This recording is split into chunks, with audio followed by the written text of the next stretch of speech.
हर हर महादेव दोस्तों। आज मैं लेकर आई हूँ धन संपदा धन की देवी माता वैभव लक्ष्मी की व्रत की कथा। यह व्रत शुक्रवार के दिन रखते हैं। ऐसे में जो भी यह व्रत करते हैं उनको यह कथा ज़रूर सुननी चाहिए। अगर पढ़ नहीं सकते तो सुन लें। कथा इस प्रकार है। किसी शहर में लाखों लोग रहते थे। सभी अपने अपने कामों में व्यस्त रहते थे। किसी को किसी की परवाह नहीं थी। भजन कीर्तन भक्ति भाव दया माया परोपकार जैसे संस्कार कम हो गए। शहर में बुराइयां बढ़ गई थी। शराब जुआ रेस व्यभिचार चोरी डकैती जितने भी बुरे कर्म थे उन सब का इजाफा हो गया था और सब धीरे धीरे गुनाह शहर में होते थे। इनके बावजूद शहर में कुछ अच्छे लोग भी रहते थे। ऐसे ही लोगों में एक पति पत्नी का परिवार रहता था। शीला और उनके पति का परिवार था। शीला बहुत ही धार्मिक प्रकृति और शांत स्वभाव वाली स्त्री थी। उसका पति भी बहुत ही सुशील विवेकी था। शीला और उसका पति कभी किसी की बुराई नहीं करते थे और प्रभु भक्ति में अच्छी तरह समय व्यतीत करते थे। शहर के लोग उनकी गृहस्थी की सराहना करते थे। लेकिन कहते हैं ना, देखते ही देखते समय बदल गया और शीला का पति बुरे लोगों से दोस्ती कर बैठा। शीला के पति की संगत अब बुरी हो चुकी थी।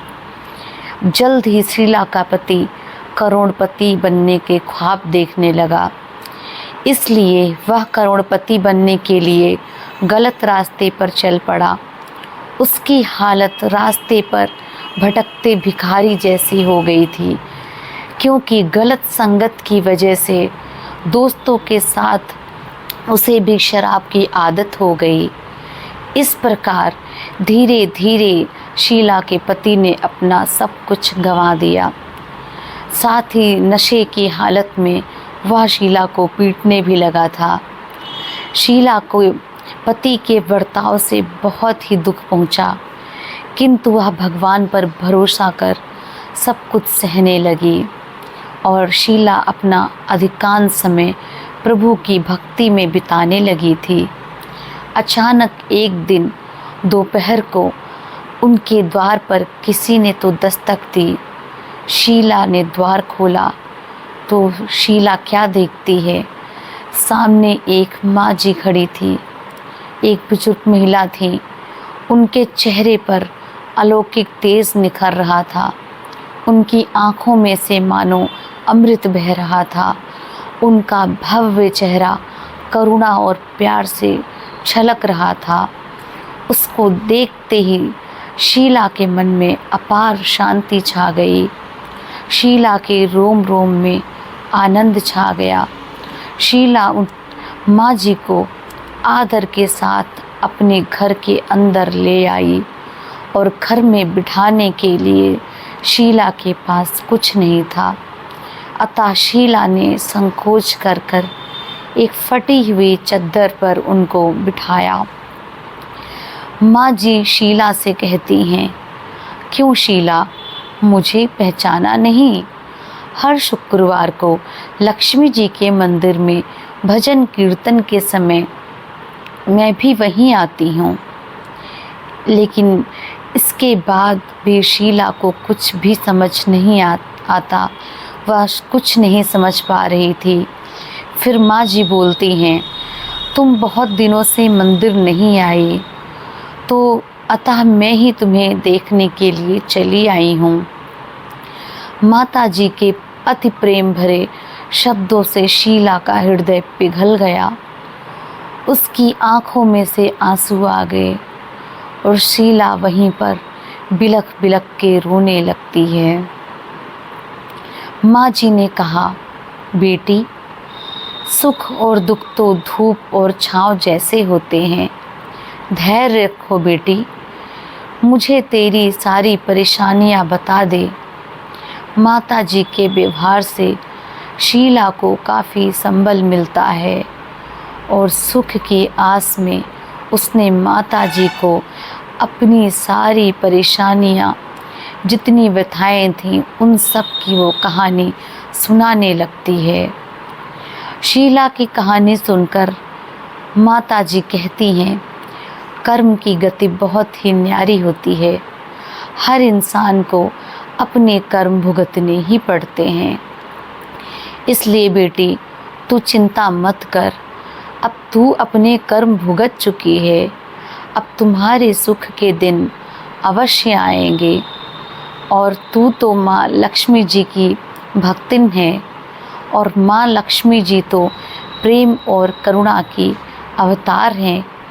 इसलिए तू चिंता मत कर। माता लक्ष्मी अपने भक्तों पर हमेशा ममता रखती हैं। इसलिए तू धैर्य रखकर माँ लक्ष्मी जी का व्रत कर। इससे सब कुछ ठीक हो जाएगा।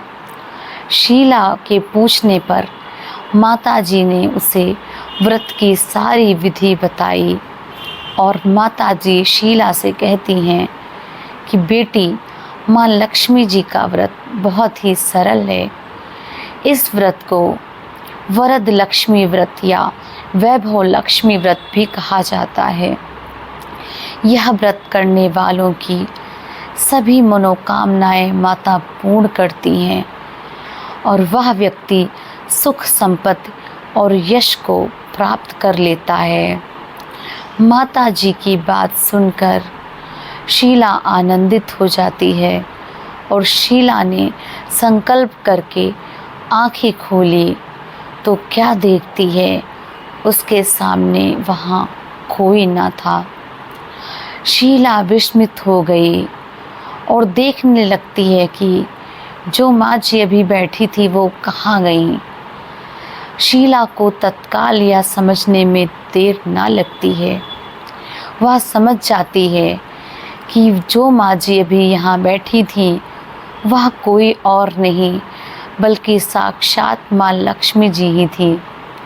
चूँकि दूसरे दिन शुक्रवार था तो सवेरे स्नान करके स्वच्छ कपड़े पहनकर शीला ने माँ जी द्वारा बताई विधि से पूरे मन से व्रत किया और आखिर में प्रसाद वितरण हुआ। और सबसे पहले शीला अपने पति को यह प्रसाद खिलाती है। प्रसाद खाते ही उसके पति के स्वभाव में फर्क पड़ गया। उस दिन उसने शीला को नहीं मारा और ना ही उसको सताया। शीला को बहुत ही आनंद हुआ और उनके मन में माँ वैभव लक्ष्मी व्रत के लिए श्रद्धा और बढ़ जाती है। शीला ने पूर्ण श्रद्धा और भक्ति से 21 शुक्रवार तक माँ वैभव लक्ष्मी व्रत किया और 21वें शुक्रवार को माँ जी के कहे मुताबिक उद्यापन विधि करके 7 स्त्रियों को वैभव लक्ष्मी व्रत की 7 पुस्तकें उपहार में दी। फिर माता जी के धन लक्ष्मी स्वरूप की छवि को वंदन करके पूजा पाठ करके भाव से मन ही मन प्रार्थना करने लगी कि हे माँ लक्ष्मी, मैंने आपका वैभव लक्ष्मी व्रत करने की जो मन्नत मानी थी वह व्रत आज पूर्ण हुआ है। हे माँ, मेरी हर विपत्ति को दूर करो, हमारा सबका ही कल्याण करो। जिसे संतान ना हो उसे संतान देना, सौभाग्यवती स्त्री का सौभाग्य अखंड रखना। और जो कुंवारी लड़कियां हैं, कुंवारी लड़कियों को मन भावन पति देना। जो आपका यह चमत्कारी माँ वैभव लक्ष्मी व्रत करे उनकी सब विपत्ति दूर करना और सभी को सुखी करना। हे माँ, आपकी महिमा अपार है। ऐसा बोलकर लक्ष्मी जी के धन लक्ष्मी स्वरूप की छवि को प्रणाम किया और व्रत के प्रभाव से शीला का पति अच्छा आदमी बन चुका था। उसने सारे बुरे काम छोड़ दिए तथा साथ ही कड़ी मेहनत करके व्यवसाय करने लगा और उसने तुरंत शीला के गिरवी रखे गहने भी छुड़ा लिए थे और उनके घर में धीरे धीरे धन की बाढ़ सी आ गई। घर में पहले जैसी सुख और शांति छा गई थी। माँ वैभव लक्ष्मी व्रत का प्रभाव देखकर मोहल्ले की दूसरी स्त्रियां भी अब विधि पूर्वक माँ वैभव लक्ष्मी का व्रत करने लगी थी। इस तरह से माँ वैभव लक्ष्मी की कथा समाप्त होती है। लेकिन आगे की कहानी में आप देखिए कि इसका उद्यापन किस तरह से करते हैं। तो उद्यापन की विधि इस प्रकार है। वैभव लक्ष्मी व्रत 7, 11 या 21 जितने भी शुक्रवारों की मन्नत मांगी हो उतने शुक्रवार तक यह व्रत पूरी श्रद्धा तथा भावना के साथ करना चाहिए। आखिरी शुक्रवार को इसका शास्त्रीय विधि के अनुसार उद्यापन करना चाहिए और आखिरी शुक्रवार को प्रसाद के लिए खीर बनानी चाहिए।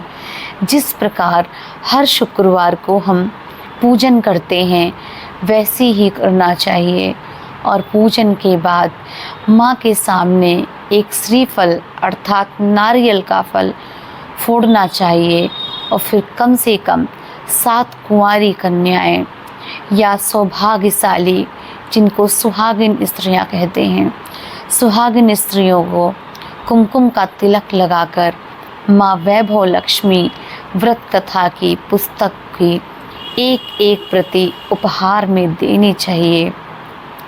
साथ ही सभी को खीर का प्रसाद अवश्य देना चाहिए।